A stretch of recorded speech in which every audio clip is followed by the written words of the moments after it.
Welcome to this collection of 4 sci-fi short stories by Katherine MacLean. I'll be narrating The Snowball Effect, Games, The Carnivore, and Pictures Don't Lie. If you find yourself enjoying the stories, make sure to hit the like button. And know that there are hundreds more classic and modern sci-fi tales on the channel, in author collections like this, themed compilations, and as standalones. But let's get straight to the stories. So sit back, relax, and enjoy. The Snowball Effect by Katherine MacLean. Narrated by William Skye. Tack power drives on a sewing circle and you can needle the world into the darndest mess. All right, I said. What is sociology good for? Wilton Caswell, Ph.D., was head of my sociology department, and right then he was mad enough to chew nails. On the office wall behind him were 3 or 4 framed documents in Latin that were supposed to be signs of great learning, but I didn't care at that moment if he papered the walls with his degrees. I had been appointed dean and president to see to it that the university made money. I had a job to do, and I meant to do it. He bit off each word with great restraint. Sociology is the study of social institutions, Mr. Halloway. I tried to make him understand my position. Look, it's the big money men who are supposed to be contributing to the support of this college. To them, sociology sounds like socialism. Nothing can sound worse than that. And an institution is where they put Aunt Maggie when she began collecting Wheaties in a stamp album. We can't appeal to them that way. Come on now. I smiled condescendingly, knowing it would irritate him. What are you doing that's worth anything? He glared at me, his white hair bristling and his nostrils dilated like a warhorse about to whinny. I can say one thing for them. These scientists and professors always keep themselves well under control. He had a book in his hand and I was expecting him to throw it, but he spoke instead. This department's analysis of institutional accretion by the use of open system mathematics has been recognized as an outstanding and valuable contribution to... The words were impressive, whatever they meant, but this still didn't sound like anything that would pull in money. I interrupted. Valuable in what way? He sat down on the edge of his desk thoughtfully, apparently recovering from the shock of being asked to produce something solid for his position, and ran his eyes over the titles of the books that lined his office walls. Well, sociology has been valuable to business in initiating worker efficiency and group motivation studies, which they now use in management decisions. And of course, since the Depression, Washington has been using sociological studies of employment, labor, and standards of living as a basis for its general policies of... I stopped him with both raised hands. Please, Professor Caswell. That would hardly be a recommendation. Washington, the New Deal, and the present administration are somewhat touchy subjects to the men I have to deal with. They consider its value debatable, if you know what I mean. If they got the idea that sociology professors are giving advice and guidance... No, we have to stick to brass tacks and leave Washington out of this. What, specifically, has the work of this specific department done that would make it as worthy to receive money as... say, a heart disease research fund? He began to tap the corner of his book absently on the desk, watching me. Fundamental research doesn't show immediate effects, Mr. Halloway, but its value is recognized. I smiled and took out my pipe. All right, tell me about it. Maybe I'll recognize its value. Prof. Caswell smiled back tightly. He knew his department was at stake. The other departments were popular with donors and pulled in gift money by scholarships and fellowships and supported their professors and graduate students by research contracts with the government and industry. Caswell had to show a way to make his own department popular, or else. I couldn't fire him directly, of course, but there are ways of doing it indirectly. He laid down his book and ran a hand over his ruffled hair. Institutions, organizations, that is. His voice became more resonant. Like most professors, when he had to explain something, he instinctively slipped into his platform lecture mannerisms and began to deliver an essay. Have certain tendencies built into the way they happen to have been organized, which cause them to expand or contract without reference to the needs they were founded to serve. He was becoming flushed with the pleasure of explaining his subject.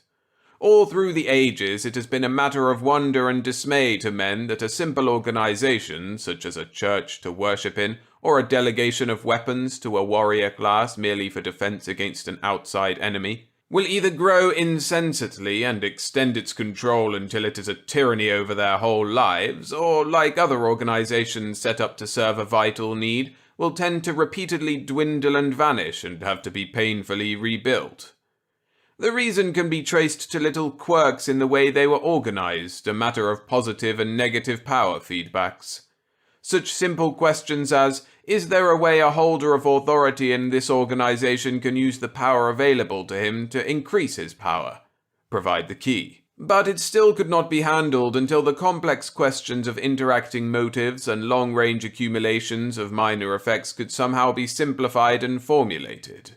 In working on the problem, I found that the mathematics of open system, as introduced to biology by Ludwig von Bertalanffy and George Kreisler, could be used as a base that would enable me to develop a specifically social mathematics, expressing the human factors of intermeshing authority and motives in simple formulas. By these formulations, it is possible to determine automatically the amount of growth and period of life of any organization. The UN, to choose an unfortunate example, is a shrinker-type organization. Its monetary support is not in the hands of those who personally benefit by its governmental activities, but instead in the hands of those who would personally lose by any extension and encroachment of its authority on their own. Yet by the use of formula analysis— "That's theory," I said. "How about proof?" "My equations are already being used in the study of limited-size federal corporations. Washington—" I held up my palm again. "Please, not that nasty word again. I mean, where else has it been put into operation? Just a simple demonstration, something to show that it works, that's all." He looked away from me thoughtfully, picked up the book and began to tap it on the desk again. It had some unreadable title and his name on it in gold letters. I got the distinct impression again that he was repressing an urge to hit me with it. He spoke quietly. "All right, I'll give you a demonstration. Are you willing to wait 6 months?" "Certainly, if you can show me something at the end of that time." Reminded of time, I glanced at my watch and stood up. "Could we discuss this over lunch?" he asked. "I wouldn't mind hearing more, but I'm having lunch with some executors of a millionaire's will. They have to be convinced that by furtherance of research into human ills, he meant that the money should go to research fellowships for postgraduate biologists at the university rather than to a medical foundation." "I see you have your problems too," Caswell said, conceding me nothing. He extended his hand with a chilly smile. "Well, good afternoon, Mr. Holloway. I'm glad we had this talk." I shook hands and left him standing there, sure of his place in the progress of science and the respect of his colleagues, yet seething inside because I, the president and dean, had boorishly demanded that he produce something tangible. I frankly didn't give a hoot if he blew his lid. My job isn't easy. For a crumb of favourable publicity and respect in the newspapers and an annual ceremony in a silly costume, I spend the rest of the year going hat in hand, asking politely for money at everyone's door like a well-dressed panhandler, and trying to manage the university on the dribble I get. As far as I was concerned, a department had to support itself or be cut down to what student tuition pays for, which is a handful of overcrowded courses taught by an assistant lecturer. Caswell had to make it work or get out. But the more I thought about it, the more I wanted to hear what he was going to do for a demonstration. At lunch, 3 days later, while we were waiting for our order, he opened a small notebook.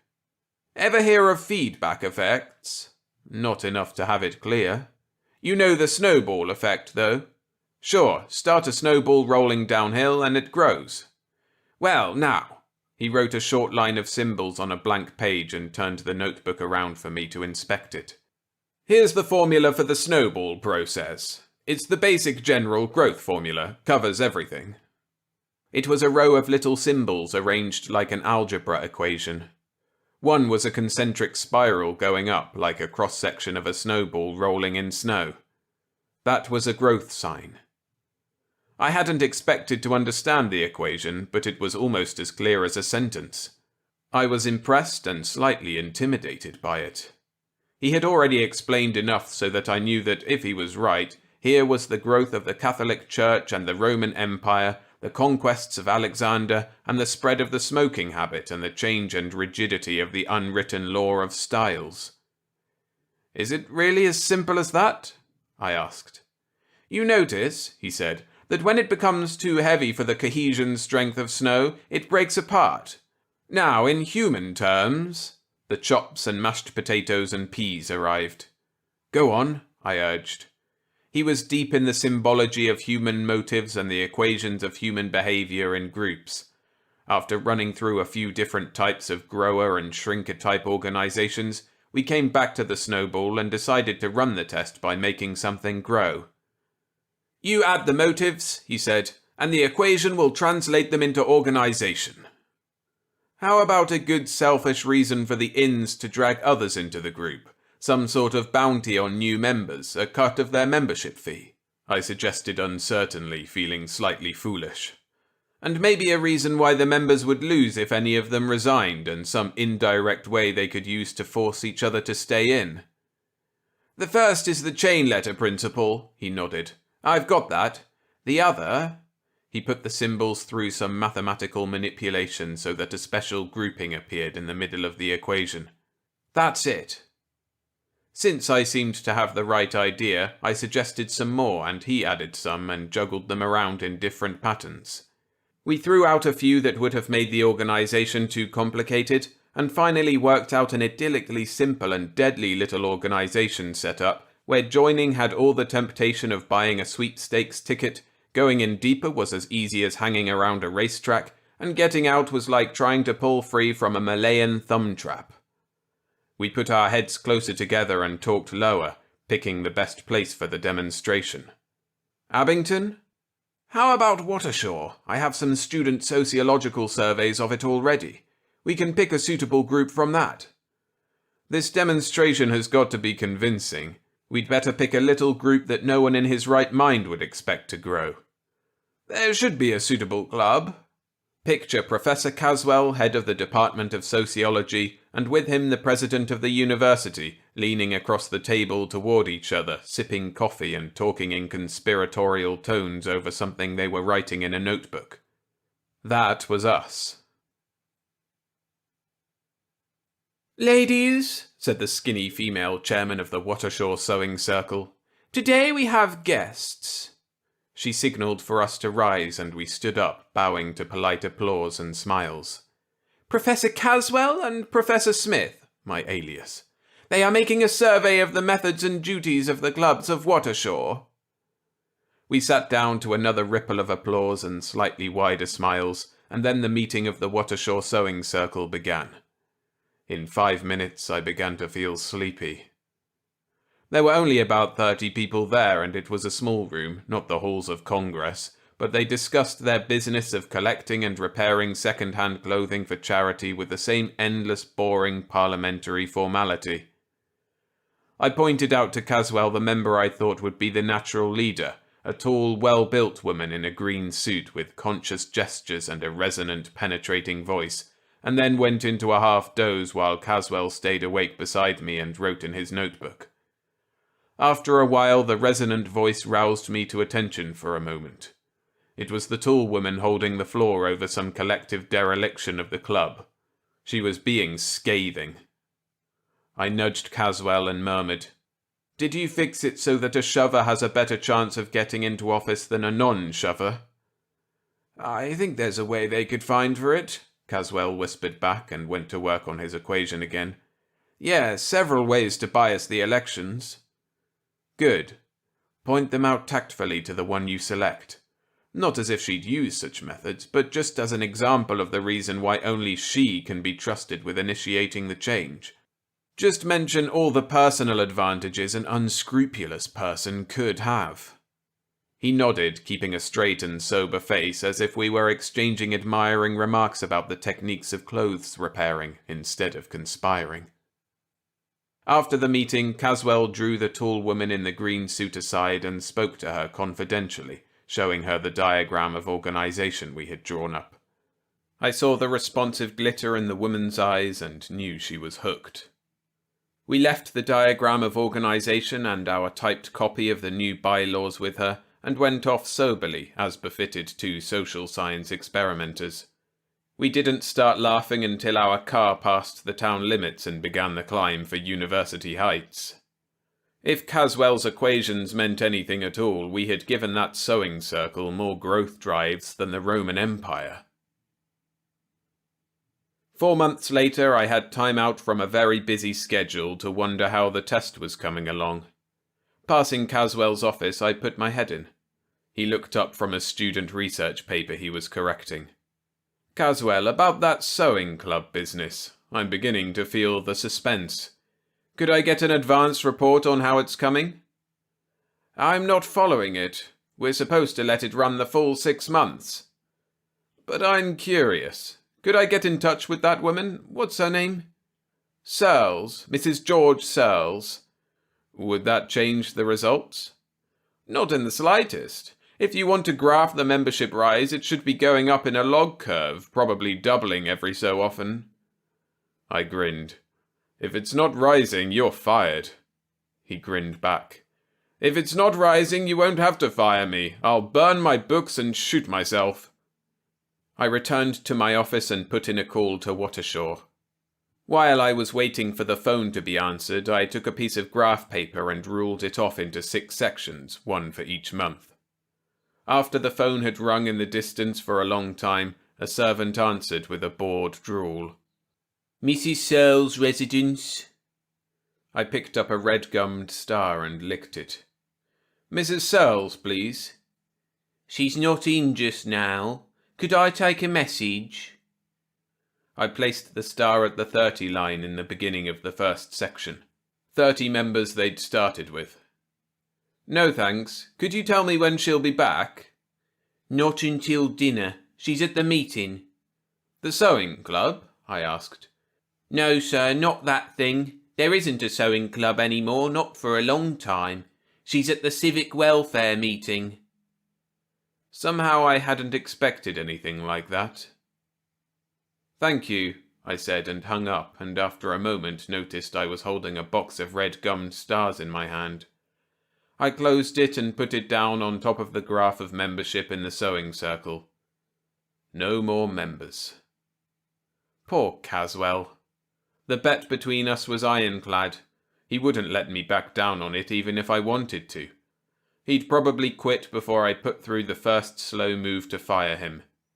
His professional pride would be shattered, sunk without a trace. I remembered what he said about shooting himself. It had seemed funny to both of us at the time, but what a mess that would make for the university. I had to talk to Mrs. Searles. Perhaps there was some outside reason why the club had disbanded. Perhaps it had not just died. I called back. This is Professor Smith, I said, giving the alias I had used before. I called a few minutes ago. When did you say Mrs. Searles will return? About 6:30 or 7 o'clock. 5 hours to wait. And what if Caswell asked me what I had found out in the meantime? I didn't want to tell him anything until I had talked it over with that woman Searles first. Where is this civic welfare meeting? She told me. 5 minutes later I was in my car heading for Watershaw, driving considerably faster than my usual speed and keeping a careful watch for highway patrol cars as the speedometer climbed. The town meeting hall and theatre was a big place, probably with lots of small rooms for different clubs. I went in through the centre door and found myself in the huge central hall where some sort of rally was being held. A political type rally, you know, cheers and chants with bunting already down on the floor, people holding banners and plenty of enthusiasm and excitement in the air. Someone was making a speech up on the platform. Most of the people there were women. I wondered how the Civic Welfare League could dare hold its meeting at the same time as a political rally that could pull its members away. The group with Mrs. Sells was probably holding a shrunken and almost memberless meeting somewhere in an upper room. There probably was a side door that would lead upstairs. While I glanced around, a pretty girl usher put a printed bulletin in my hand, whispering, "Here's one of the new copies." As I attempted to hand it back, she retreated. "Oh, you can keep it. It's the new one. Everyone's supposed to have it. We've just printed up 6,000 copies to make sure there'll be enough to last." The tall woman on the platform had been making a driving, forceful speech about some plans for rebuilding Watershaw's slum section. It began to penetrate my mind dimly as I glanced down at the bulletin in my hands. Civic Welfare League of Watershaw, the united organisation of church and secular charities. That's what it said. Below began the rules of membership. I looked up. The speaker, with a clear, determined voice and conscious, forceful gestures, had entered the home stretch of her speech and appealed to the civic pride of all citizens of Watershaw. With a bright and glorious future, potentially without poor and without uncared for ill, potentially with no ugliness, no vistas which are not beautiful, the best people in the planned town in the country, the jewel of the United States. She paused and then leaned forward intensely, striking her clenched hand on the speaker's stand with each word for emphasis. All we need is more members. Now get out there and recruit. I finally recognized Mrs. Sells as an answering sudden blast of sound half deafened me. The crowd was chanting at the top of its lungs, "Recruit! Recruit!" Mrs. Sells stood still at the speaker's table, and behind her, seated in a row of chairs, was a group that was probably the board of directors. It was mostly women, and the women began to look vaguely familiar, as if they could be members of the sewing circle. I put my lips close to the ear of the pretty usher while I turned over the stiff printed bulletin on a hunch. How long has the League been organised? On the back of the bulletin was a constitution. She was cheering with the crowd, her eyes sparkling. "I don't know," she answered between cheers. "I only joined 2 days ago. Isn't it wonderful?" I went into the quiet outer air and got into my car with my skin prickling. Even as I drove away, I could hear them. They were singing some kind of organisation song with the tune of Marching Through Georgia. Even at the single glance I had given it, the Constitution looked exactly like the one we had given the Watershaw Sewing Circle. All I told Caswell when I got back was that the Sewing Circle had changed its name and the membership seemed to be rising. Next day, after calling Mrs. Sells, I placed some red stars on my graph for the first 3 months. They made a nice curve, rising more steeply as it reached the 4th month. They had picked up their first increase in membership simply by amalgamating with all the other types of charity organisations in Watershaw, changing the club name with each fusion, but keeping the same constitution, the constitution with the bright promise of advantages as long as there were always new members being brought in. By the 5th month, the League had added a mutual babysitting service and had induced the local school board to add a nursery school to the town service, so as to free more women for League activity. But charity must have been completely organised by then, and expansion had to be in other directions. Some real estate agents evidently had been drawn into the whirlpool early, along with their ideas. The slum improvement plans began to blossom and take on a tinge of real estate planning later in the month. The first day of the 6th month, a big 2-page spread appeared in the local paper of a mass meeting which had approved a full-fledged scheme for slum clearance of Watershaw's Shack Town section, plus plans for rehousing, civic building and rezoning. And good prospects for attracting some new industries to the town, industries which had already been contacted and seemed interested by the privileges offered. And with all this, an arrangement for securing and distributing to the club members alone most of the profit that would come to the town in the form of a rise in the price of building sites and a boom in the building industry. The profit distributing arrangement was the same one that had been built into the organization plan for the distribution of the small profits of membership fees and honorary promotions. It was becoming an openly profitable business. Membership was rising more rapidly now. By the second week of the 6th month, news appeared in the local paper that the club had filed an application to incorporate itself as the Watershore Mutual Trade and Civic Development Corporation, and all the local real estate promoters had finished joining en masse. The mutual trade part sounded to me as if the Chamber of Commerce was on the point of being pulled in with them, ideas, ambitions, and all. I chuckled while reading the next page of the paper, on which a local politician was reported as having addressed the club with a long, flowery oration on their enterprise, charity, and civic spirit. He had been made an honorary member. If he allowed himself to be made a full member with its contractual obligations and its lures, if the politicians went into this too. I laughed, filing the newspaper with the other documents on the Watershore test. These proofs would fascinate any businessman with the sense to see where his bread was buttered. A businessman is constantly dealing with organizations, including his own, and finding them either inert, cantankerous, or both. Caswell's formula could be a handle to grasp them with. Gratitude alone would bring money into the university in carload lots. The end of the 6th month came. The test was over, and the end reports were spectacular. Caswell's formulas were proven to the hilt. After reading the last newspaper reports, I called him up. "Perfect, Wilt, perfect. I can use this Watershore thing to get you so many fellowships and scholarships and grants for your department that you'll think it's snowing money." He answered somewhat disinterestedly. "I've been busy working with students on their research papers and marking tests, not following the Watershore business at all, I'm afraid. You say the demonstration went well and you're satisfied?" He was definitely putting on a chill. We were friends now, but obviously he was still peeved whenever he was reminded that I had doubted that his theory could work. And he was using its success to rub my nose in the realization that I had been wrong. A man with a string of degrees after his name is just as human as anyone else. I had needled him pretty hard that first time. "I'm satisfied," I acknowledged. "I was wrong. The formulas work beautifully. Come over and see my file of documents on it if you want a boost for your ego. Now let's see the formula for stopping it." He sounded cheerful again. "I didn't complicate that organization with negatives. I wanted it to grow. It falls apart naturally when it stops growing for more than 2 months. It's like the great stock boom before an economic crash. Everyone in it is prosperous as long as the prices just keep going up and new buyers come into the market, but they all knew what would happen if it stopped growing.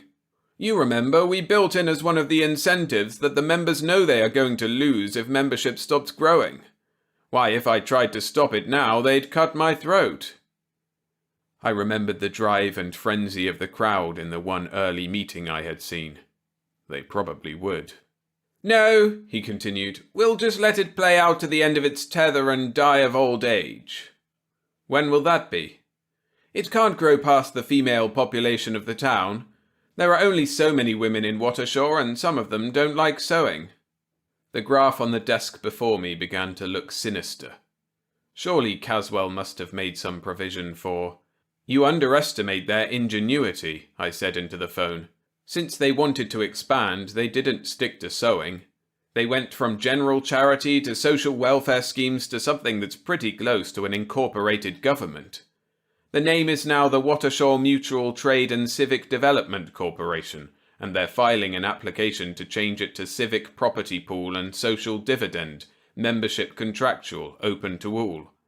That social dividend sounds like a technocrat climbed on the bandwagon, eh?"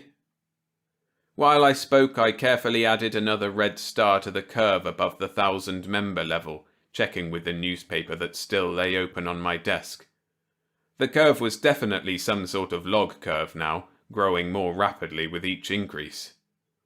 Leaving out practical limitations for a moment, where does the formula say it will stop? I asked. When you run out of people to join it. But after all, there are only so many people in Watershaw. It's a pretty small town. They've opened a branch office in New York, I said carefully into the phone a few weeks later. With my pencil, very carefully, I extended the membership curve from where it was then. After the next doubling, the curve went almost straight up and off the page. Allowing for a lag of contagion from one nation to another, depending on how much their citizens intermingled, I'd give the rest of the world about 12 years.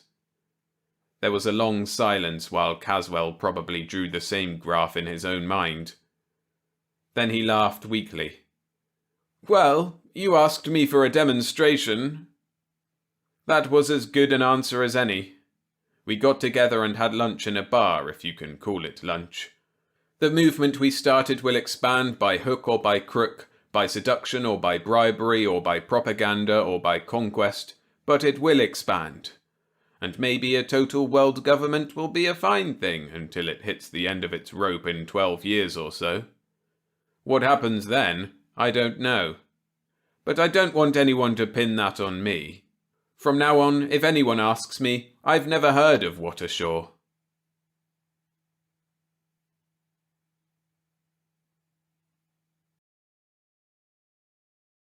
If you're enjoying the stories, I'd appreciate you hitting the like button.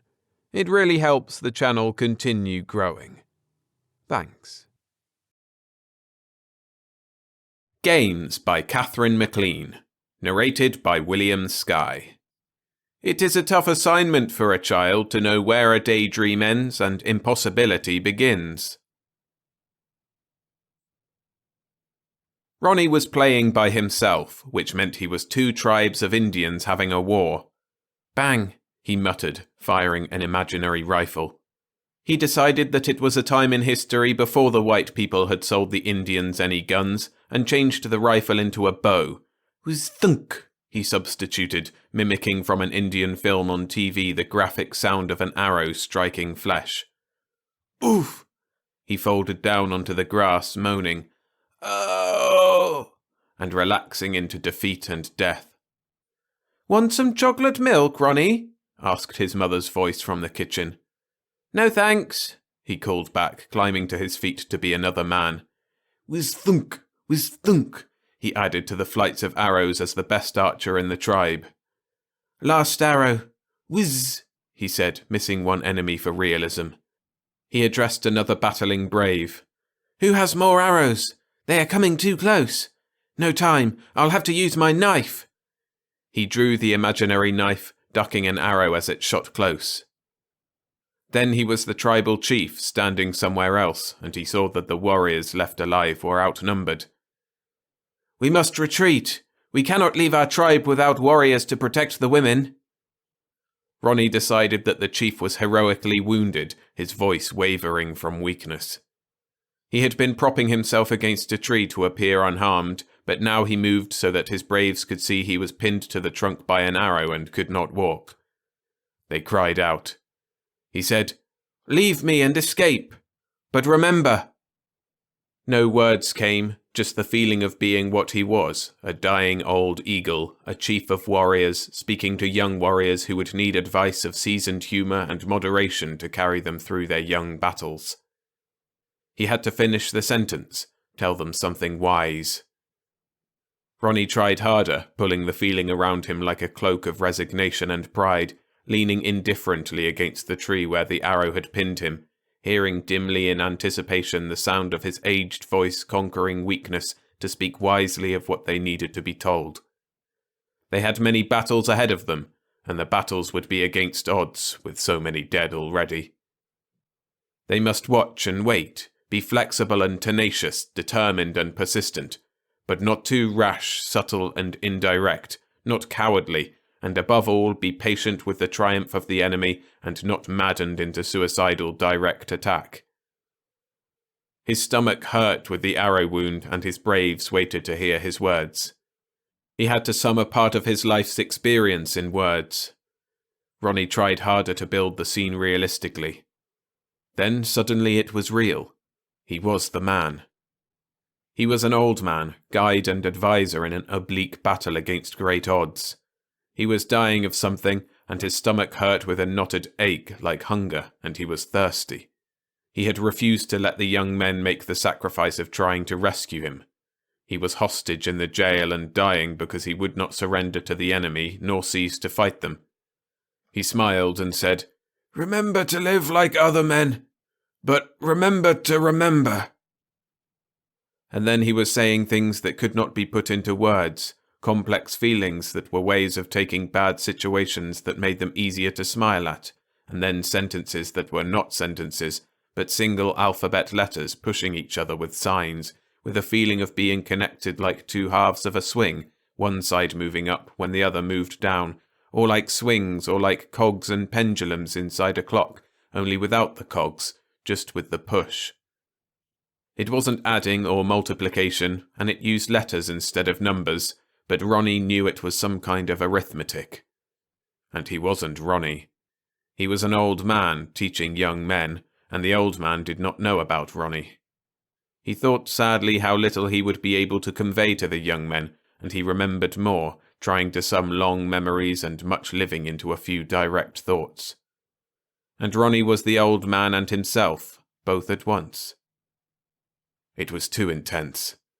Part of Ronnie wanted to escape and be alone, and that part withdrew and wanted to play something. Ronnie sat in the grass and played with his toes, much like a younger child. Part of Ronnie that was Dr. Revert Purcell sat on the edge of a prison cot, concentrating on secret unpublished equations of biogenic stability, which he wanted to pass on to the responsible hands of young researchers in the concealed research chain. He was using the way of thinking which they had told him was the telepathic sending of ideas to anyone ready to receive. It was odd that he himself could never tell when he was sending. Probably a matter of age. They had started trying to teach him when he was already too old for anything so different. The water tap, 4 feet away, was dripping steadily, and it was hard for Purcell to concentrate, so intense was his thirst. He wondered if he could gather strength to walk that far. He was sitting up, and that was good, but the struggle to raise himself that far had left him dizzy and trembling. If he tried to stand, the effort would surely interrupt his transmitting of equations and all the data he had not sent yet. Would the man with the keys who looked in the door twice a day care whether Purcell died with dignity? He was the only audience, and his expression never changed when Purcell asked him to point out to the authorities that he was not being given anything to eat. It was funny to Purcell to find out that he wanted the respect of any audience to his dying, even of a man without response who treated him as if he were already a corpse. Perhaps the man would respond if Purcell said, "I have changed my mind, I will tell." But if he said that, he would lose his own respect. At the biochemists and biophysicists convention, the reporter had asked him if any of his researches could be applied to warfare. He had answered with no feeling of danger, knowing that what he did was common practice among research men, sure that it was an unchallengeable right. "Some of them can, but those I keep to myself." The reporter remained deadpan. "For instance?" "Well, I have to choose something that won't reveal how it's done now, but, for example, a way of cheaply mass-producing specific antitoxins against any germ. It sounds harmless if you don't think about it, but actually it would make germ warfare the most deadly and inexpensive weapon yet developed, for it would make it possible to prevent the backspread of contagion into a country's own troops without much expense. There would be hell to pay if anyone ever let that out." Then he had added, trying to get the reporter to understand enough to change his cynical, unimpressed expression, "You understand, germs are cheap. There would be a new plague to spread every time some pipsqueak biologist mutated a new germ. It isn't even expensive or difficult, as atom bombs are." The headline was, "Scientist Refuses to Give Secret of Weapon to Government." Government men came and asked him if this was correct, and on having it confirmed, pointed out that he had an obligation. The research foundations where he had worked were subsidized by government money. He had been deferred from military service during his early years of study and work, so he could become a scientist instead of having to fight or die on the battlefield. "This might be so," he had said. "I am making an attempt to serve mankind by doing as much good and as little damage as possible. If you don't mind, I'd rather use my own judgment about what constitutes service."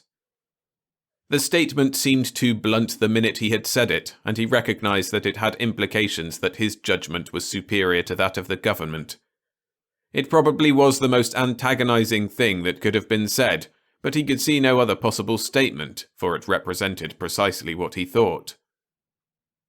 There were bigger headlines about that interview, and when he stepped outside his building for lunch the next day, several small gangs of patriots arrived with the proclaimed purpose of persuading him to tell.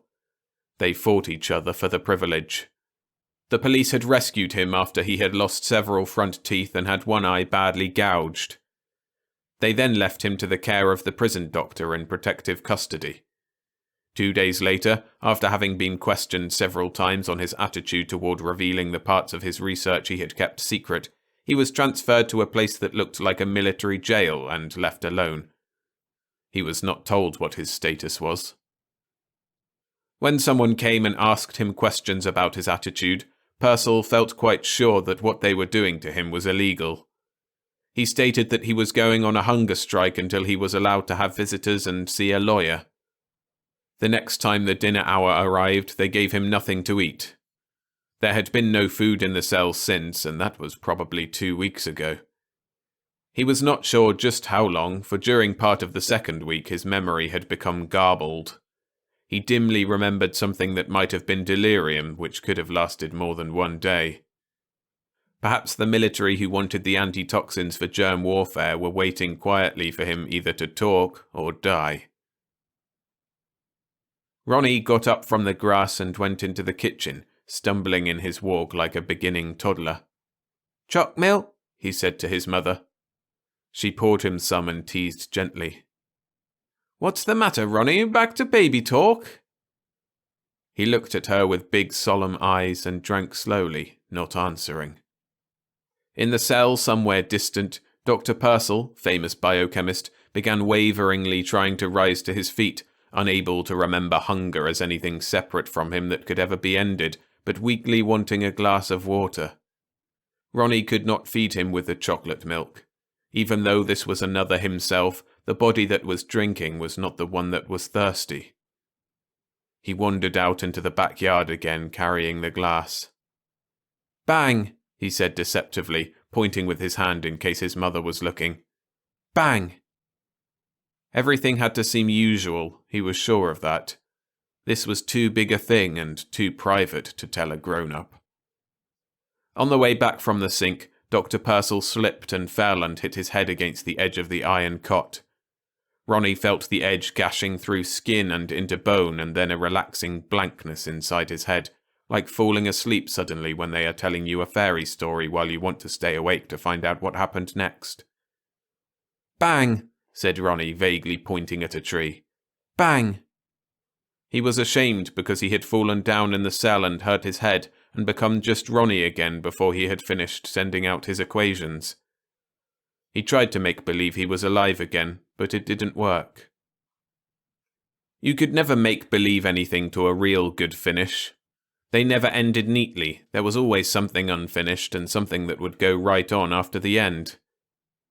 It would have been nice if the jailers had come in and he had been able to say something noble to them before dying to show that he was brave. "Bang!" he said randomly, pointing his finger at his head, and then jerked his hand away as if it had burned him. He had become the wrong person that time. The feel of a bullet jolting the side of his head was startling and unpleasant, even if not real, and the flash of someone's vindictive anger and self-pity while pulling a trigger. "My wife will be sorry she ever..." He didn't like that kind of make-believe. It felt unsafe to do it without making up a story first. Ronnie decided to be Indian braves again. They weren't very real, and when they were, they had simple, straightforward emotions about courage and skill and pride and friendship that he would like. A man was leaning his arms on the fence, watching him. "Nice day." "What's the matter, kid? Are you an esper?" "Hello." Ronnie stood on one foot and watched him. Just making believe. I only want to play. They make it too serious having all these troubles. Good countryside. The man gestured at the backyards, all opened in together with tangled bushes here and there to crouch behind when other kids were there to play hide and seek, and with trees to climb. It can be the universe if you pick and choose who to be, and don't let wrong choices make you shut off from it. You can make yourself learn from this if you are strong enough. Who have you been? Ronnie stood on the other foot and scratched the back of his leg with his toes. He didn't want to remember. He always forgot right away, but this grown-up was confident and young and strong-looking and meant something when he talked, not like most grown-ups. I was playing Indian. I was an old chief captured by enemies trying to pass on to other warriors the wisdom of my life before I died. He made believe he was the chief a little to show the young man what he was talking about. Purcell! The man drew in his breath between his teeth and his face paled. He pulled back from reaching Ronnie with his feelings, like holding his breath in. Good game. You can learn from him. Don't leave him shut off, I beg you. You can let him influence you without being pulled off your own course. He was a good man. You are honored, and I envy the man you will be if you contacted him on resonant similarities. The grown-up looked frightened. But you are too young. You'll block him out and lose him. Kids have to grow and learn at their own speed. Then he looked less afraid, but uncertain, and his thoughts struggled against each other. Their own speed. But there should be someone alive with Purcell's pattern and memories. We loved him. Kids should grow at their own speed, but... How strong are you, Ronnie? Can you move ahead of the normal growth pattern? Grown-ups always want you to do something. Ronnie stared back, clenching his hands and moving his feet uneasily. The thoughts were open to him. Do you want to be the old chief again, Ronnie? Be him often, so you can learn to know what he knew? And feel as he felt. It would be a stiff dose for a kid. It will be rich and exciting, full of memories and skills. But hard to chew. I'm doing this for Purcell, Ronnie, not for you. You have to make up your own mind. That was a good game. Are you going to play it any more? His mother would not like it. She would feel the difference in him as much as if he had read one of the books she kept away from him, books that were supposed to be for adults only. The difference would hurt her. He was being bad, like eating between meals. But to know what grown-ups knew... He tightened his fists and looked down at the grass. I'll play it some more. The young man smiled, still pale and holding half his feelings back behind a dam. Then mesh with me a moment. Let me in. He was in with the thought, feeling Ronnie's confused consent, reassuring him by not thinking or looking around inside while sending out a single call. Purcell! Doc! That found the combination key to Ronnie's guarded yesterdays and last nights and 10 minutes ago's. Ronnie, I'll set that door, Purcell's memories, open for you. You can't close it, but feel like this about it. And he planted in a strong set. Questioning, cool, open, a feeling of absorbing without words. It will give you information when you need it, like a dictionary. The grown-up straightened away from the fence, preparing to walk off. Behind a dam pressed grief and anger for the death of the man he called Purcell. And any time you want to be the old chief at any age he lived, just make believe you are him. Grief and anger pressed more strongly against the dam, and the man turned and left rapidly, letting his thoughts flicker and scatter through private memories that Ronnie did not share, that no one shared, breaking thought contact with everyone so that the man could be alone in his own mind to have his feelings in private. Ronnie picked up the empty glass that had held his chocolate milk from the back steps where he had left it and went inside. As he stepped into the kitchen, he knew what another kitchen had looked like for a 5-year-old child who had been Purcell 90 years ago. There had been an iron sink and a brown and green spotted faucet, and the glass had been heavier and transparent, like real glass.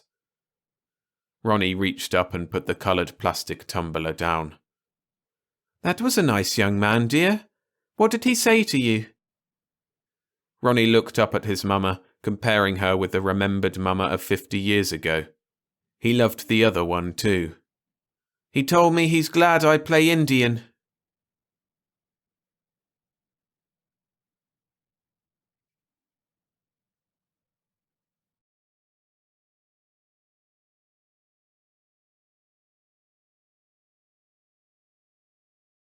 The Carnivore by Katherine MacLean, writing as G.A. Morris. Narrated by William Skye. Why were they apologetic? It wasn't their fault that they came to Earth much too late. The beings stood around my bed in air suits like ski suits, with globes over their heads like upside-down fish bowls. It was all like a masquerade with odd costumes and funny masks. I know that the masks are their faces, but I argue with them and find I think as if I'm arguing with humans behind the masks. They are people. I recognize people, and whether I am going to like this person or that person, by something in the way they move and how they get excited when they talk, and I know that I like these people in a motherly sort of way. You have to feel motherly toward them, I guess. They all remind me of Ronnie, a medical student I knew once. He was small and round and eager. You had to like him, but you couldn't take him very seriously. He was a pacifist, he wrote poetry and pulled it out to read aloud at ill-timed moments, and he stuttered when he talked too fast. They are like that, all fright and gentleness. I am not the only survivor, they have explained that, but I am the first they found and the least damaged, the one they have chosen to represent the human race to them. They stand around my bed and answer questions and are nice to me when I argue with them. All in a group, they look halfway between a delegation of nations and an ark, one of each big and small, thick and thin, 4 arms or wings, all shapes and colours in fur and skin and feathers. I can picture them in their UN of the universe, making speeches in their different languages, listening patiently without understanding each other's different problems, boring each other and being too polite to yawn. They are polite, so polite I almost feel they are afraid of me, and I want to reassure them. But I talk as if I were angry. I can't help it, because if things had only been a little different... Why couldn't you have come sooner? Why couldn't you have tried to stop it before it happened, or at least come sooner afterward? If they had come sooner to where the workers of the Nevada power pile starved slowly behind their protecting walls of lead, if they had looked sooner for survivors of the dust with which the nations of the world had slain each other, George Craig would be alive. He died before they came. He was my co-worker, and I loved him. We had gone down together, passing door by door the automatic safeguards of the plant which were supposed to protect the people on the outside from the radioactive danger from the inside. But the danger of a failure of politics was far more real than the danger of failure in the science of the power pile, and that had not been calculated by the builders. We were far underground when the first radioactivity in the air outside had shut all the heavy, lead-shielded automatic doors between us and the outside. We were safe. And we starved there. Why didn't you come sooner? I wondered if they know or guess how I feel. My questions are not questions, but I have to ask them. He is dead. I don't mean to reproach them. They look well-meaning and kindly, but I feel as if somehow, knowing why it happened could make it stop, could let me turn the clock back and make it happen differently. If I could have signalled them so they would have come just a little sooner. They look at one another, turning their funny face heads uneasily, moving back and forth, but no one will answer. The world is dead. George is dead, that thin, pathetic creature with the bones showing through his skin that he was when we sat still at the last with our hands touching, thinking there were people outside who had forgotten us, hoping they would remember. We didn't guess that the world was dead, blanketed in radiating dust outside. Politics had killed it. These beings around me, they had been watching, seeing what was going to happen to our world, listening to our radios from their small settlements on the other planets of the solar system. They had seen the doom of war coming. They represented stellar civilizations of great power and technology, and with populations that would have made ours seem a small village. They were stronger than we were, and yet they had done nothing. "Why didn't you stop us? You could have stopped us." A rabbity one who is closer than the others backs away, gesturing politely that he is giving room for someone else to speak, but he looks guilty and will not look at me with his big round eyes. I still feel weak and dizzy. It is hard to think, but I feel as if they are hiding a secret. A doe-like one hesitates and comes closer to my bed. "We discussed it. We voted." It talks through a microphone in its helmet with a soft, lisping accent that I think comes from the shape of its mouth. It has a muzzle and very soft, dainty, long, nibbling lips like a deer that nibbles on twigs and buds. "We were afraid," adds one who looks like a bear. "To us the future was very terrible," says one who looks as if it might have descended from some sort of large bird like a penguin. "So much. Your weapons were very terrible." Now they all talk at once, crowding about my bed, apologizing. "So much killing. It hurt to know about. But your people didn't seem to mind." "We were afraid." "And in your fiction," the doe-like one lisped, "I saw plays from your amusement machines which said that the discovery of beings in space would save you from war, not because you would let us bring friendship and teach peace, but because the human race would unite in hatred of the outsiders. They would forget their hatred of each other only in a new and more terrible war with us." Its voice breaks in a squeak and it turns its face away from me. "You were about to come out into space. We were wondering how to hide." That is a quick-talking one, as small as a child. He looks as if he might have descended from a bat, grey silken fur on his pointed face, big night-seeing eyes, and big sensitive ears with a humped shape on the back of his airsuit which might be folded wings. "We were trying to conceal where we had built, so that humans would not guess we were near and look for us." They are ashamed of their fear, for because of it they broke all the kindly laws of their civilizations, restrained all the pity and gentleness I see in them, and let us destroy ourselves. I am beginning to feel more awake and to see more clearly. And I am beginning to feel sorry for them, for I can see why they are afraid. They are herbivores. I remember the meaning of shapes. In the paths of evolution there are grass-eaters and berry-eaters and root-diggers. Each has its functional shape of face and neck, and its wide, startled-looking eyes to see and run away from the hunters. In all their racial history they have never killed to eat. They have been killed and eaten, or run away, and they evolved to intelligence by selection. Those lived who succeeded in running away from carnivores like lions, hawks, and men. I look up and they turn their eyes and heads in quick embarrassed motion, not meeting my eye. The rabbity one is nearest, and I reach out to touch him, pleased because I am growing strong enough now to move my arms. He looks at me, and I ask the question, "Are there any carnivores, flesh-eaters among you?" He hesitates, moving his lips as if searching for tactful words. "We have never found any that were civilized. We have frequently found them in caves and tents fighting each other. Sometimes we find them fighting each other with the ruins of cities around them, but they are always savages." The bear-like one said heavily, "It might be that carnivores evolve more rapidly and tend toward intelligence more often, for we find radioactive planets without life, and places like the place you call your asteroid belt, where a planet should be, but there are only scattered fragments of planet, pieces that look as if a planet has been blown apart. We think that usually—" He looked at me uncertainly, beginning to fumble his words. "We think—" "Yours is the only carnivorous race we have found that was civilized, that had a science and was going to come out into space," the doe-like one interrupted softly. "We were afraid." They seem to be apologizing.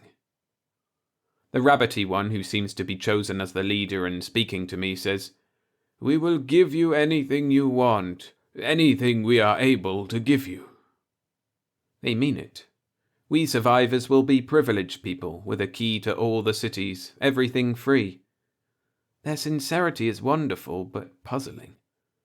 Are they trying to atone for the thing they feel was a crime, that they allowed humanity to murder itself and lost the galaxy the richness of a race? Is this why they are so generous? Perhaps then they will help the race to get started again. The records are not lost. The few survivors can eventually repopulate Earth. Under the tutelage of these peaceable races, without the stress of division into nations, we will flower as a race. No children of mine to the furthest descendant will ever make war again. This much of a lesson we have learned. These timid beings do not realize how much humanity has wanted peace. They do not know how reluctantly we were forced and trapped by old institutions and warped tangles of politics to which we could see no answer. We are not naturally savage. We are not savage when approached as individuals. Perhaps they know this, but are afraid anyhow, instinctive fear rising up from the blood of their hunted, frightened forebears. The human race will be a good partner to these races. Even recovering from starvation as I am, I can feel in myself an energy they do not have. The savage in me and my race is a creative thing, for in those who have been educated as I was, it is a controlled savagery, which attacks and destroys only problems and obstacles, never people. Any human raised outside of the political traditions that the race inherited from its blood-stained childhood would be as friendly and ready for friendship as I am toward these beings. I could never hurt these pleasant, overgrown bunnies and squirrels. We will do everything we can to make up for... We will try to help, says the bunny, stumbling over the English, but civilized and cordial and kind. I sit up suddenly, reaching out impulsively to shake his hand. Suddenly frightened, he leaps back. All of them step back, glancing behind them as though making sure of the avenue of escape. Their big, luminous eyes widen and glance rapidly from me to the doors, frightened. They must think I am about to leap out of bed and pounce on them and eat them. I am about to laugh and reassure them, about to say that all I want from them is friendship, when I feel a twinge in my abdomen from the sudden motion. I touch it with one hand under the bedclothes. There is the scar of an incision there, almost healed. An operation. The weakness I am recovering from is more than the weakness of starvation. For only half a second I do not understand. Then I see why they looked ashamed. They voted the murder of a race. All the human survivors found have been made sterile. There will be no more humans after we die. I am frozen, one hand still extended to grasp the hand of the rabbity one, my eyes still searching his expression, reassuring words still half-formed. There will be time for anger or grief later. For now, in this instant, I can understand. They are probably quite right. We were carnivores. I know because at this moment of hatred, I could kill them all.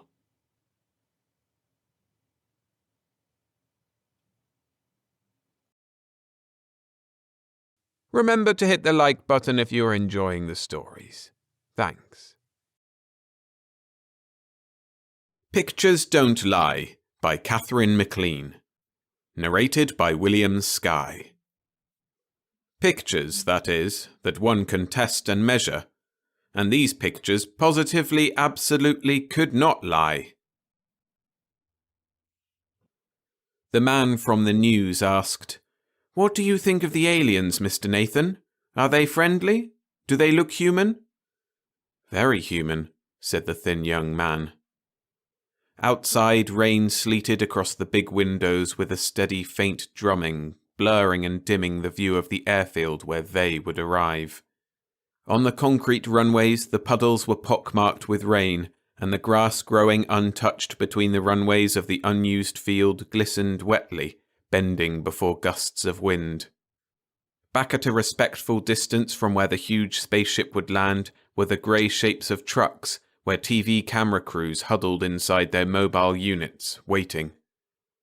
Farther back in the deserted sandy landscape, behind distant sandy hills, artillery was ringed in a great circle, and in the distance across the horizon, bombers stood ready at airfields, guarding the world against possible treachery from the first alien ship ever to land from space. "Do you know anything about their home planet?" asked the man from the Herald. The Times man stood with the others, listening absently, thinking of questions but reserving them. Joseph R. Nathan, the thin young man with the straight black hair and the tired lines on his face, was being treated with respect by his interviewers. He was obviously on edge, and they did not want to harry him with too many questions to answer at once. They wanted to keep his goodwill. Tomorrow he would be one of the biggest celebrities ever to appear in headlines. "No, nothing directly." "Any ideas or deductions?" Harold persisted. "Their world must be Earth-like to them," the weary-looking young man answered uncertainly. "The environment evolves the animal, but only in relative terms, of course." He looked at them with a quick glance and then looked away evasively, his lank black hair beginning to cling to his forehead with sweat. "That doesn't necessarily mean anything." "Earth-like," muttered a reporter, writing it down as if he had noticed nothing more in the reply. The Times man glanced at the Herald, wondering if he had noticed, and received a quick glance in exchange. The Herald asked Nathan, "You think they are dangerous, then?" It was the kind of question, assuming much, which usually broke reticence and brought forth quick facts when it hit the mark. They all knew of the military precautions, although they were not supposed to know. The question missed. Nathan glanced out the window vaguely. "No, I wouldn't say so." "You think they are friendly, then?"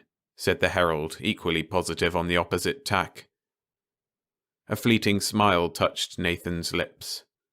"Those I know are." There was no lead in this direction, and they had to get the basic facts of the story before the ship came. The Times asked, "What led up to your contacting them?" Nathan answered after a hesitation. "Static. Radio static. The Army told you my job, didn't they?" The Army had told them nothing at all. The officer who had conducted them in for the interview stood glowering watchfully, as if he objected by instinct to telling anything to the public. Nathan glanced at him doubtfully. "My job is radio decoder for the Department of Military Intelligence. I use a directional pickup, tune in on foreign bands, record any scrambled or coded messages I hear, and build automatic decoders and descramblers for all the basic scramble patterns." The officer cleared his throat, but said nothing. The reporters smiled, noting that down. Security regulations had changed since arms inspection had been legalized by the UN. Complete information being the only public security against secret rearmament, spying and prying had come to seem a public service. Its aura had changed.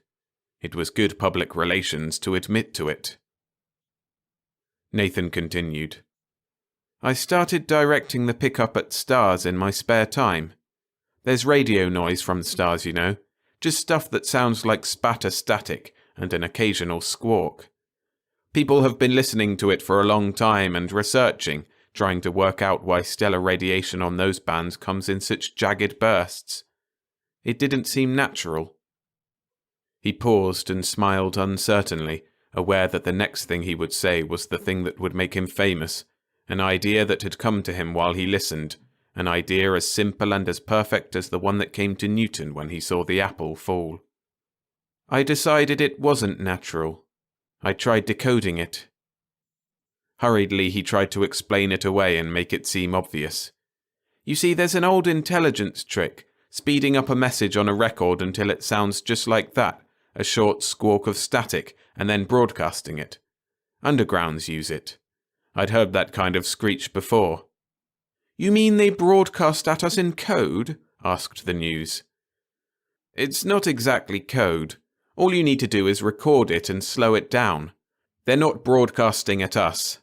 If a star has planets, inhabited planets, and there is broadcasting between them, they would send it on a tight beam to save power." He looked for comprehension. "You know, like a spotlight. Theoretically, a tight beam can go on forever without losing power. But aiming would be difficult from planet to planet. You can't expect a beam to stay on target over such distances, more than a few seconds at a time. So they'd naturally compress each message into a short half-second or 1-second length package, and send it a few hundred times in one long blast to make sure it is picked up during the instant the beam swings across the target. He was talking slowly and carefully, remembering that this explanation was for the newspapers. When a stray beam swings through our section of space, there's a sharp peak in noise level from that direction. The beams are swinging to follow their own planets at home, and the distance between there and here exaggerates the speed of swing tremendously, so we wouldn't pick up more than a bip as it passes. "How do you account for the number of squawks coming in?" the Times asked. "Do stellar systems rotate on the plane of the galaxy?" It was a private question. He spoke impulsively from interest and excitement. The radio decoder grinned, the lines of strain vanishing from his face for a moment. "Maybe we're intercepting everybody's telephone calls, and the whole galaxy is swarming with races that spend all day yakking at each other over the radio. Maybe the human type is standard model." "It would take something like that," the Times agreed. They smiled at each other. The news asked, "How did you happen to pick up television instead of voices?" "Not by accident," Nathan explained patiently. "I'd recognized a scanning pattern, and I wanted pictures. Pictures are understandable in any language." Near the interviewers, a senator paced back and forth, muttering his memorized speech of welcome and nervously glancing out the wide streaming windows into the grey sleeting rain. Opposite the windows of the long room was a small raised platform flanked by the tall shapes of TV cameras and sound pickups on booms, and darkened floodlights arranged and ready for the senator to make his speech of welcome to the aliens and the world. A shabby radio sending set stood beside it without a case to conceal its parts, 2 cathode television tubes flickering nakedly on one side and the speaker humming on the other. A vertical panel of dials and knobs jutted up before them, and a small hand mic sat ready on the table before the panel. It was connected to a box-like, expensively cased piece of equipment with Radio Lab US Property stenciled on it. "I recorded a couple of package screeches from Sagittarius and began working on them," Nathan added. "It took a couple of months to find the synchronizing signals and set scanners close enough to the right time to even get a pattern. When I showed the pattern to the department, they gave me full time to work on it and an assistant to help. It took 8 months to pick out the color bands and assign them the right colors to get anything intelligible on the screen." The shabby-looking mess of exposed parts was the original receiver that they had labored over for 10 months, adjusting and readjusting to reduce the maddening rippling plaids of unsynchronized color scanners to some kind of sane picture. "Trial and error," said Nathan. "But it came out all right. The wideband spread of the squawks had suggested color TV from the beginning." He walked over and touched the set. The speaker bipped slightly, and the grey screen flickered with a flash of color at the touch. The set was awake and sensitive, tuned to receive from the great interstellar spaceship which now circled the atmosphere. "We wondered why there were so many bands, but when we got the set working and started recording and playing everything that came in, we found we'd tapped something like a lending library line.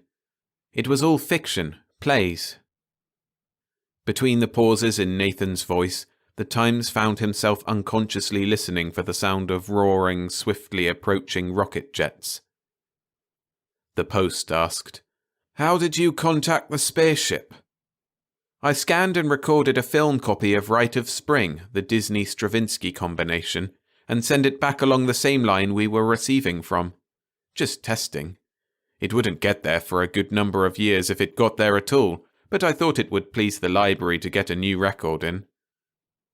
2 weeks later, when we caught and slowed a new batch of recordings, we found an answer. It was obviously meant for us. It was a flash of the Disney being played to a large audience, and then the audience sitting and waiting before a blank screen.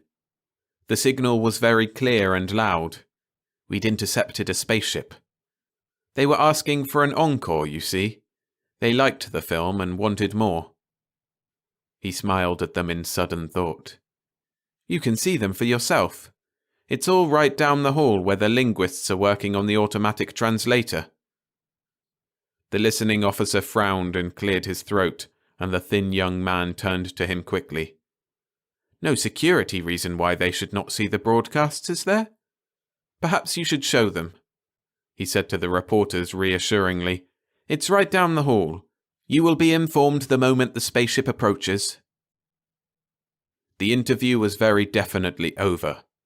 The lank-haired, nervous young man turned away and seated himself at the radio set while the officer swallowed his objections and showed them dourly down the hall to a closed door. They opened it and fumbled into a darkened room crowded with empty folding chairs dominated by a glowing bright screen. The door closed behind them, bringing total darkness. There was the sound of reporters fumbling their way into seats around him, but the Times man remained standing, aware of an enormous surprise, as if he had been asleep and wakened to find himself in the wrong country. The bright colours of the double image seemed the only real thing in the darkened room. Even blurred as they were, he could see that the action was subtly different, the shapes subtly not right. He was looking at aliens. The impression was of two humans disguised, humans moving oddly, half dancing, half crippled. Carefully, afraid the images would go away, he reached up to his breast pocket, took out his polarized glasses, rotated one lens at right angles to the other, and put them on. Immediately the two beings came into sharp focus, real and solid, and the screen became a wide, elusively near window through which he watched them. They were conversing with each other in a grey-walled room, discussing something with restrained excitement. The large man in the green tunic closed his purple eyes for an instant at something the other said, and grimaced, making a motion with his fingers as if shoving something away from him. Melodrama. The second, smaller with yellowish-green eyes, stepped closer, talking more rapidly in a lower voice. The first stood very still, not trying to interrupt. Obviously the proposal was some advantageous treachery, and he wanted to be persuaded. The Times groped for a chair and sat down. Perhaps gesture is universal. Desire and aversion, a leaning forward or a leaning back, tension, relaxation. Perhaps these actors were masters. The scenes changed. A corridor, a park-like place in what he began to realize was a spaceship, a lecture room. There were others talking and working, speaking to the man in the green tunic, and never was it unclear what was happening or how they felt. They talked a flowing language with many short vowels and shifts of pitch, and they gestured in the heat of talk, their hands moving with an odd lagging difference of motion, not slow, but somehow drifting. He ignored the language, but after a time the difference in motion began to arouse his interest. Something in the way they walked. With an effort, he pulled his mind from the plot and forced his attention to the physical difference. Brown hair in short silky crew cuts, varied eye colours, the colours showing clearly because their irises were very large, their round eyes set very widely apart in tapering light brown faces. Their neck and shoulders were thick in a way that would indicate unusual strength for a human, but their wrists were narrow and their fingers long and thin and delicate. There seemed to be more than the usual number of fingers. Since he came in, a machine had been whirring and a voice muttering beside him. He called his attention from counting their fingers and looked around. Beside him sat an alert-looking man wearing earphones, watching and listening with hawk-like concentration. Beside him was a tall streamlined box. From the screen came the sound of the alien language. The man abruptly flipped a switch on the box, muttered a word into a small hand microphone, and flipped the switch back with nervous rapidity. He reminded the Times man of the earphoned interpreters at the UN. The machine was probably a vocal translator, and the mutterer a linguist adding to its vocabulary. Near the screen were 2 other linguists taking notes. The Times remembered the senator pacing in the observatory room, rehearsing his speech of welcome. The speech would not be just the empty, pompous gesture he had expected. It would be translated mechanically and understood by the aliens. On the other side of the glowing window that was the stereo screen, the large protagonist in the green tunic was speaking to a pilot in a grey uniform. They stood in a brightly lit canary yellow control room in a spaceship. The Times tried to pick up the thread of the plot. Already he was interested in the fate of the hero and liked him. That was the effect of good acting, probably, for part of the art of acting is to win affection from the audience, and this actor might be the matinee idol of whole solar systems. Controlled tension, betraying itself by a jerk of the hands, a too quick answer to a question.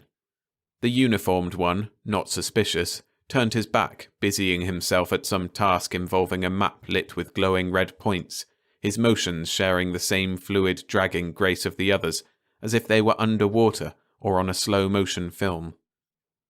The other was watching a switch set into a panel, moving closer to it, talking casually, background music coming and rising in thin chords of tension. There was a close-up of the alien's face watching the switch, and the Times noted that his ears were symmetrically half-circles, almost perfect, with no ear-holes visible. The voice of the uniformed one answered, a brief word in a preoccupied, deep voice. His back was still turned. The other glanced at the switch, moving closer to it, talking casually, the switch coming closer and closer stereoscopically. It was in reach, filling the screen. His hand came into view, darting out, closed over the switch. There was a sharp clap of sound, and his hand opened in a frozen shape of pain. Beyond him, as his gaze swung up, stood the figure of the uniformed officer, unmoving, a weapon rigid in his hand, in the startled position in which he had turned and fired, watching with widening eyes as the man in the green tunic swayed and fell. The tableau held, the uniformed one drooping, looking down at his hand holding the weapon which had killed, and music began to build in from the background. Just for an instant, the room and the things within it flashed into one of those bewildering colour changes which were the bane of colour television, and switched to a colour negative of itself, a green man standing in a violet control room, looking down at the body of a green man in a red tunic. It held for less than a second, then the colour band alternator fell back into phase, and the colours reversed to normal. Another uniformed man came and took the weapon from the limp hand of the other, who began to explain dejectedly in a low voice while the music mounted and covered his words, and the screen slowly went blank, like a window that slowly filmed over with grey fog. The music faded. In the dark, someone clapped appreciatively. The earphoned man beside the Times shifted his earphones back from his ears and spoke briskly. "I can't get any more. Either of you want a replay?" There was a short silence until the linguist nearest the set said, "I guess we've squeezed that one dry. Let's run the tape where Nathan and that ship radio boy are kidding around CQing and turning their beams in closer. I have a hunch the boy is talking routine ham talk and giving the old radio count, 1, 2, 3 testing." There was some fumbling in the semi-dark, and then the screen came to life again. It showed a flash of an audience sitting before a screen and gave a clipped chord of some familiar symphony. "Crazy about Stravinsky and Mozart," remarked the earphone linguist to the Times, resettling his earphones. "Can't stand Gershwin. Can you beat that?" He turned his attention back to the screen as the right sequence came on. The post, who was sitting just in front of him, turned to the Times and said, "Funny how much they look like people." He was writing, making notes to telephone his report. "What colour hair did that character have?" "I didn't notice." He wondered if he should remind the reporter that Nathan had said he assigned the colour bands on guess, choosing the colours that gave the most plausible images. The guests, when they arrived, could turn out to be bright green with blue hair. Only the gradations of colour in the picture were sure, only the similarities and contrasts, the relationship of one colour to another. From the screen came the sound of the alien language again. This race averaged deeper voices than human. He liked deep voices. Could he write that? No, there was something wrong with that too. How had Nathan established the right soundtrack pitch? Was it a matter of taking the modulation as it came in, or some sort of heterodyning up and down by trial and error? Probably. It might be safer to assume that Nathan had simply preferred deep voices. As he sat there, doubting, an uneasiness he had seen in Nathan came back to add to his own uncertainty, and he remembered just how close that uneasiness had come to something that looked like restrained fear. What I don't get is why he went to all the trouble of picking up TV shows instead of just contacting them, the news complained. They're good shows, but what's the point? Maybe so we'd get to learn their language too, said the Herald. On the screen now was the obviously unstaged and genuine scene of a young alien working over a bank of apparatus. He turned and waved and opened his mouth in the comical O shape, which the Times was beginning to recognize as their equivalent of a smile, then went back to trying to explain something about the equipment in elaborate awkward gestures and carefully mouthed words. The Times got up quietly, went out into the bright white stone corridor, and walked back the way he had come, thoughtfully folding his stereo glasses and putting them away. No one stopped him. Secrecy restrictions were ambiguous here. The reticence of the army seemed more a matter of habit, mere reflex from the fact that it had all originated in the intelligence department, than any reasoned policy of keeping the landing a secret. The main room was more crowded than he had left it. The TV camera and sound crew stood near their apparatus, the senator had found a chair and was reading, and at the far end of the room 8 men were grouped in a circle of chairs, arguing something with impassioned concentration. The Times recognized a few he knew personally, eminent names in science, workers in field theory. A stray phrase reached him. Reference to the universal constants as ratio. It was probably a discussion of ways of converting formulas from one mathematics to another for a rapid exchange of information. They had reason to be intent, aware of the flood of insights that novel viewpoints could bring if they could grasp them. He would have liked to go over and listen, but there was too little time left before the spaceship was due, and he had a question to ask. The hand-rigged transceiver was still humming, tuned to the sending band of the circling ship, and the young man who had started it all was sitting on the edge of the TV platform with his chin resting in one hand. He did not look up as the Times approached, but it was the indifference of preoccupation, not discourtesy.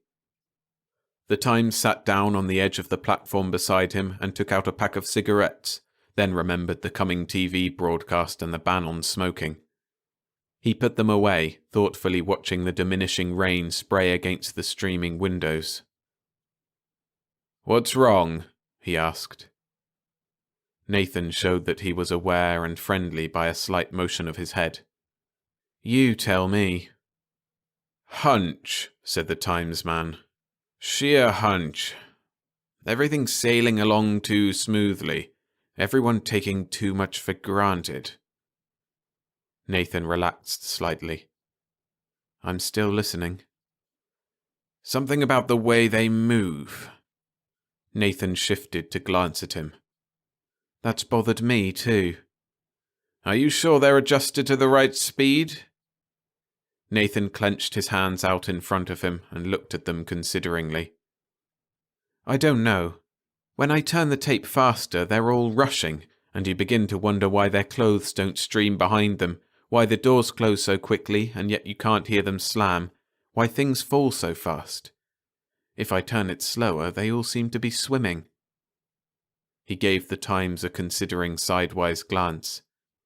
"Didn't catch the name." "Country-bred guy," thought the Times. "Jacob Luke, Times," he said, extending his hand. Nathan gave the hand a quick, hard grip, identifying the name. "Sunday Science Section editor. I read it. Surprised to meet you here. Likewise, the Times smiled.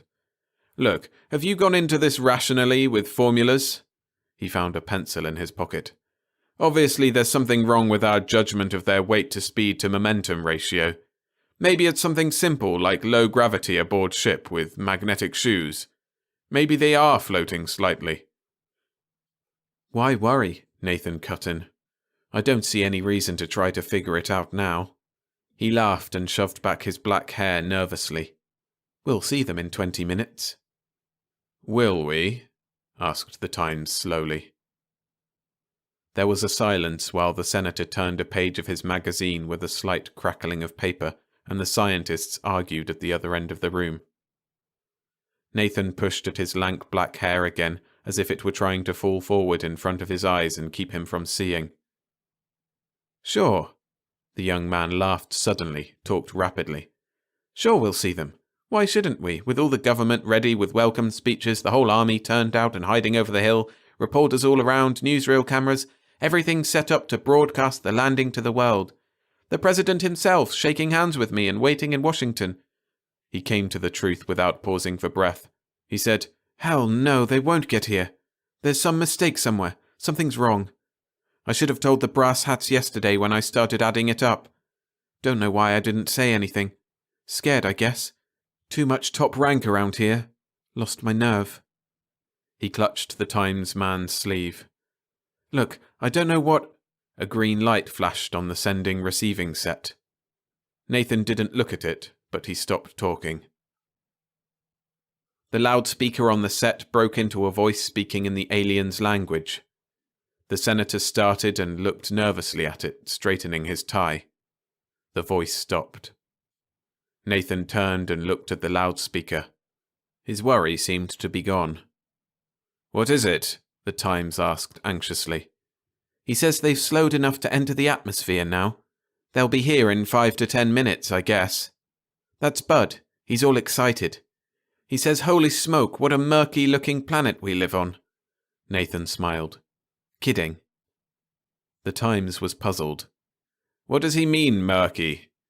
It can't be raining over much territory on Earth. Outside, the rain was slowing and bright blue patches of sky were shining through breaks in the cloud blanket, glittering blue light from the drops that ran down the windows. He tried to think of an explanation. Maybe they're trying to land on Venus. The thought was ridiculous, he knew. The spaceship was following Nathan's sending beam. It couldn't miss Earth. Bud had to be kidding. The green light glowed on the set again, and they stopped speaking, waiting for the message to be recorded, slowed, and replayed. The cathode screen came to life suddenly with a picture of the young man sitting at his sending set, his back turned, watching a screen at one side which showed a glimpse of a huge dark plane approaching.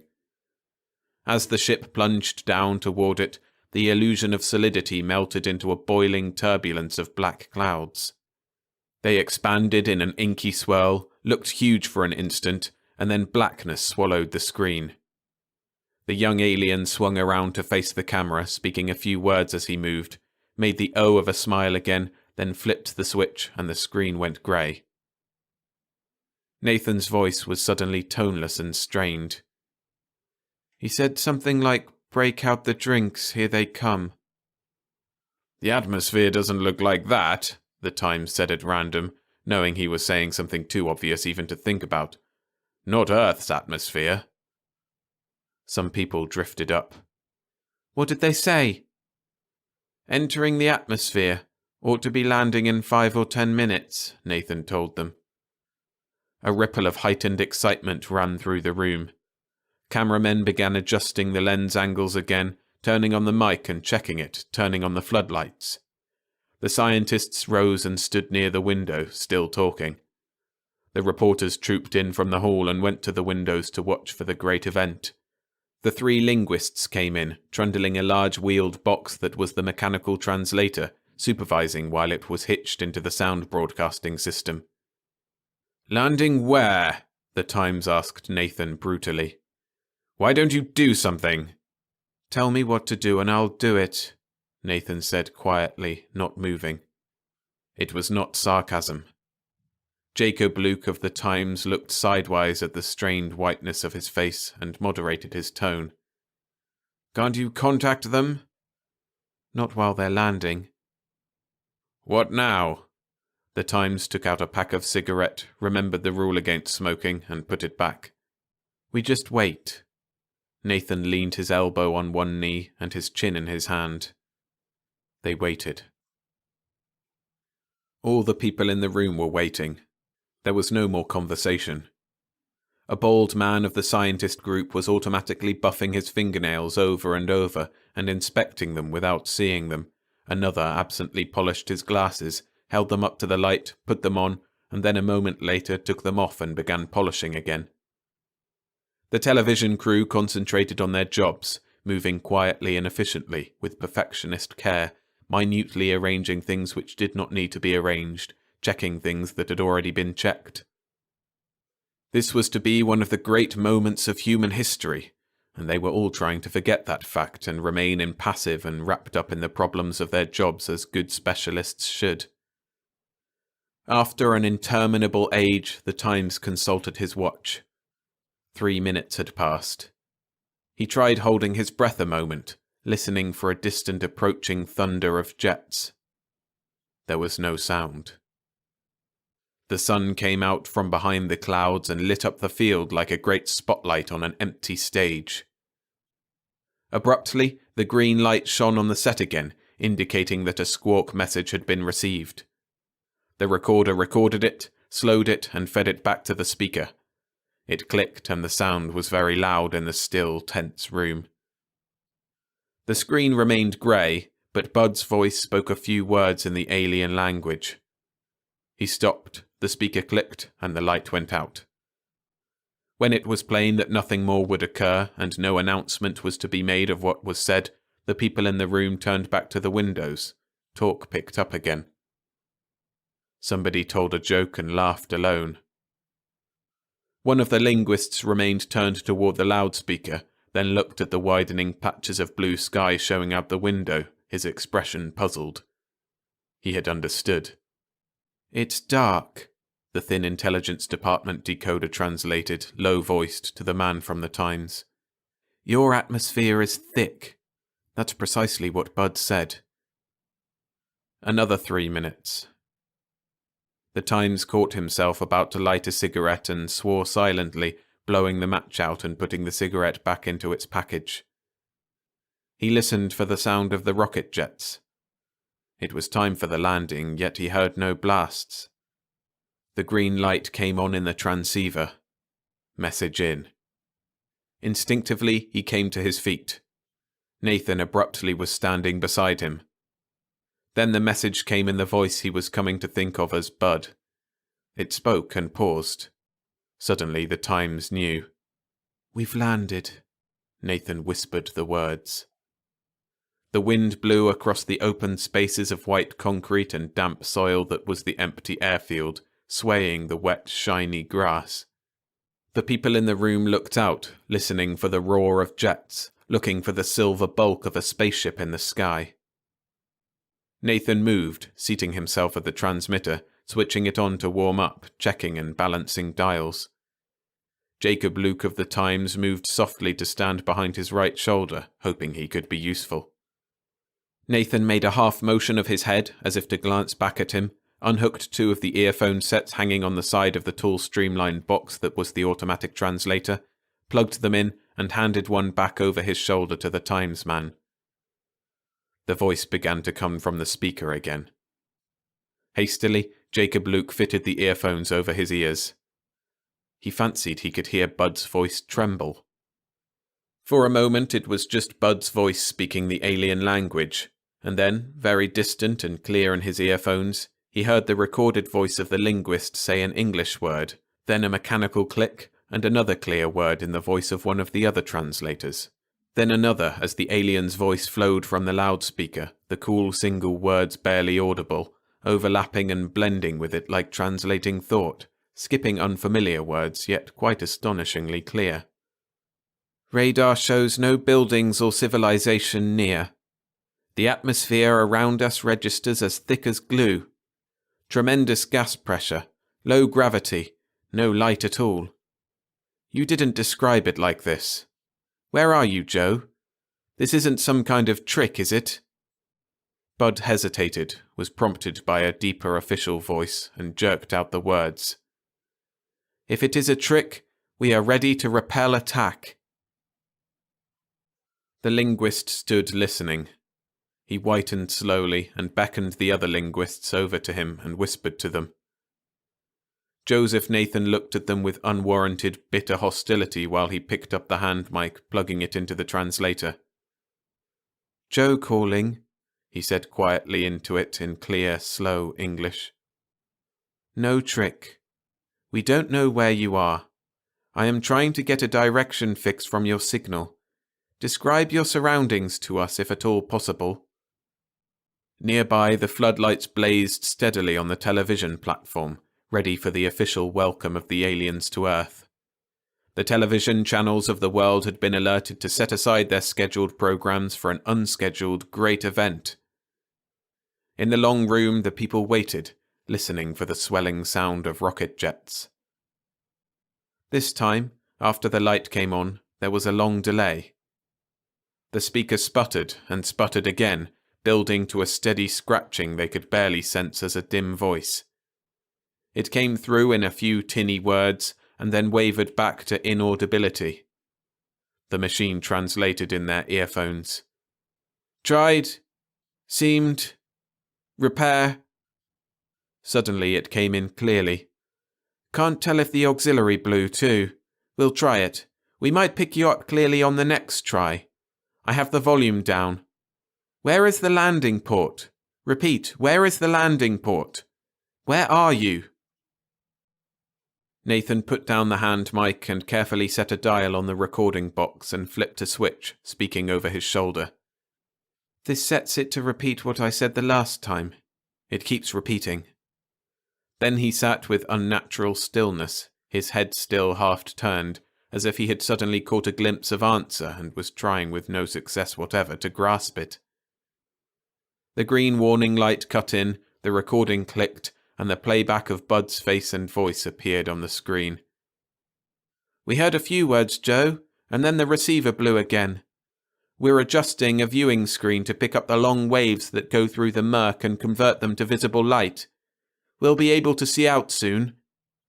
The engineer says that something is wrong with the stern jets, and the captain has had me broadcast a help call to our nearest space base. He made the mouth O of a grin. The message won't reach it for some years. I trust you, Joe, but get us out of here, will you? They're buzzing that the screen is finally ready. Hold everything. The screen went grey, and the green light went off. The Times considered the lag required for the help call, the speaking and recording of the message just received, the time needed to reconvert a viewing screen. They work fast. He shifted uneasily and added at random. Something wrong with the time factor. All wrong. They work too fast.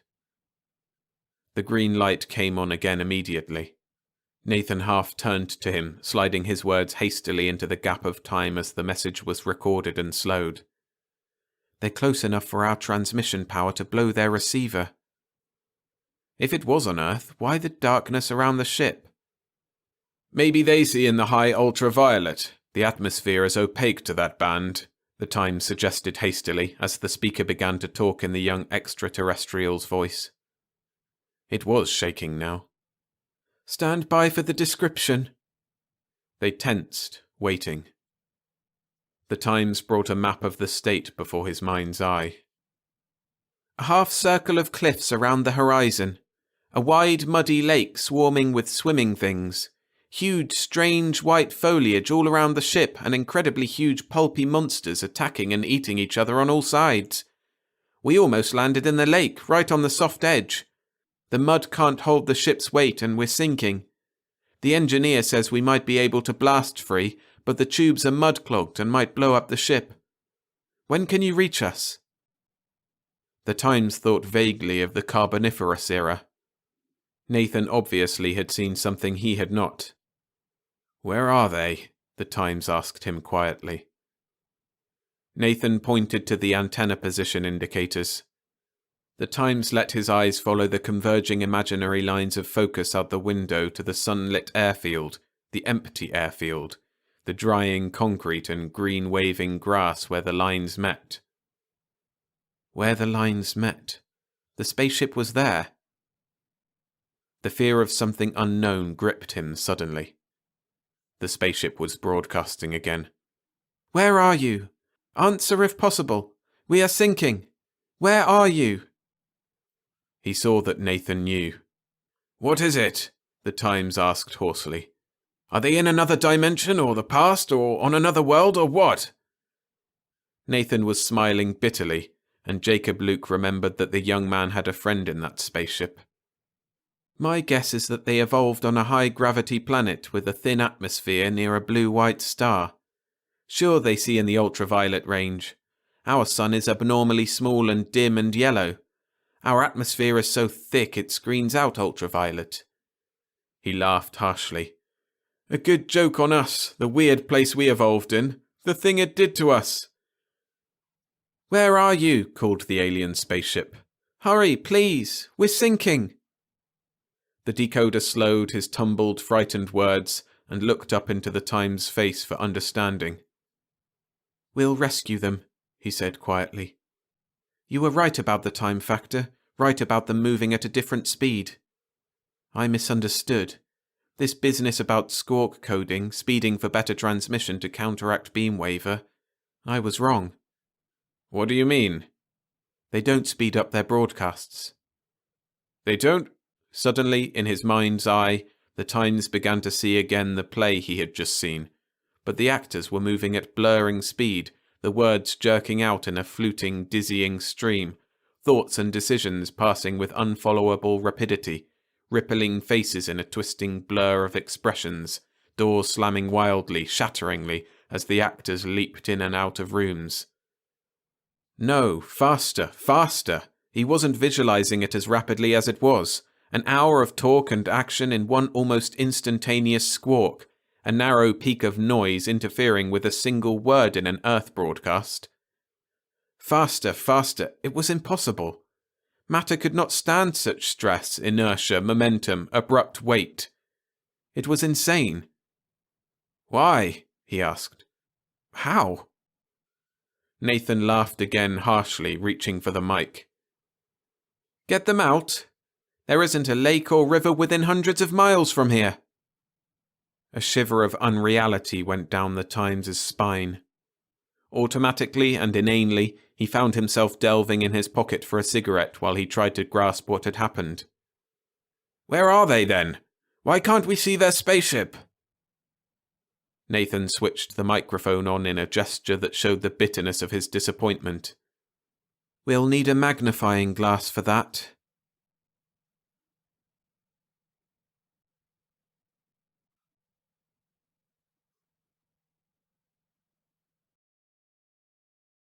Thanks for listening. For more collections and compilations, make sure to subscribe to the channel and turn on notifications for all the new stories I narrate. And head over to the playlist section of the channel to find hundreds of standalones and a whole bunch of videos like this one that have 4 or 5 brilliant stories all together. And if you want even more than that, check out my Substack, where there are exclusive narrations from different genres like fantasy, poetry, and mythology. Link to that is in the description. See you in the next one.